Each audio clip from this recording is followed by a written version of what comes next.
Happy Monday.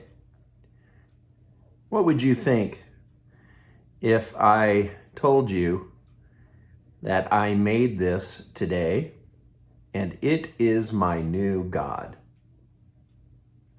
You would tell me to have my head examined. Good morning, friends. I'm Andy Ross. I'm one of the pastors at Northminster Church in Tucson, Arizona.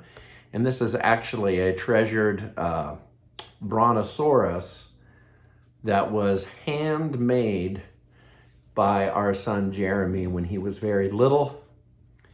And it became fired, hardened, and kept through the years as a keepsake. But I'm using it today because we have an astounding story in the book of Exodus in our schedule of reading from the Bible. You may have heard about this story. Moses is up on the mountain in holy presence proximity with the living God. He is receiving the 10 Commandments etched onto tablets of stone, written by the finger of God. And down below, if it wasn't so sad and tragic, it would be funny.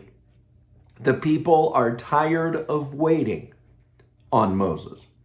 They're tired of waiting for him to come down.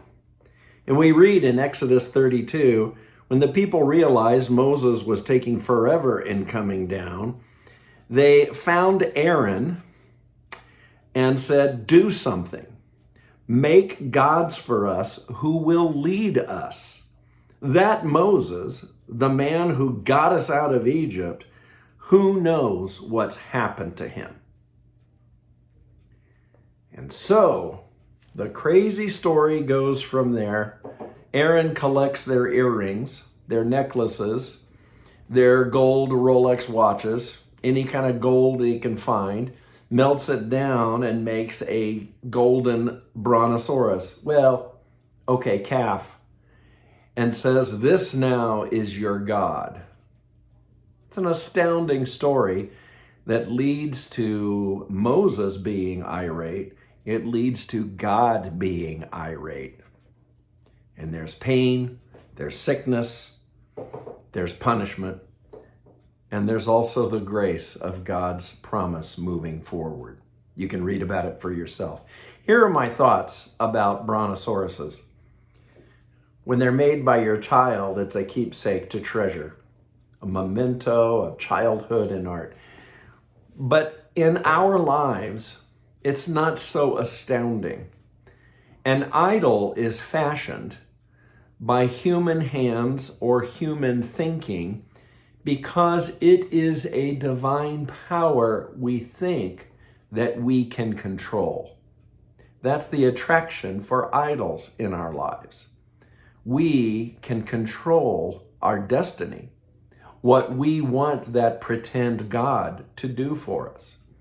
Whether it's the creativity we put into so-called astrology, or a new age crystal hanging around your neck, or the allure and management of excess money. It goes on from there. The idol in your life is handmade, and it's a pretend God and force that you think you want because you want to manage it. The living God desires to be in relationship with you because the real God is a God of love. And he is not controllable by you. But God is good. He longs to guide you in paths of restoration, truth, justice, and salvation. Today, friends, don't settle for a pretend handmade God force in your life. Seek and follow and trust in the real living God of this world, who's bigger than you, but who is the best for you. Happy Monday. God bless you.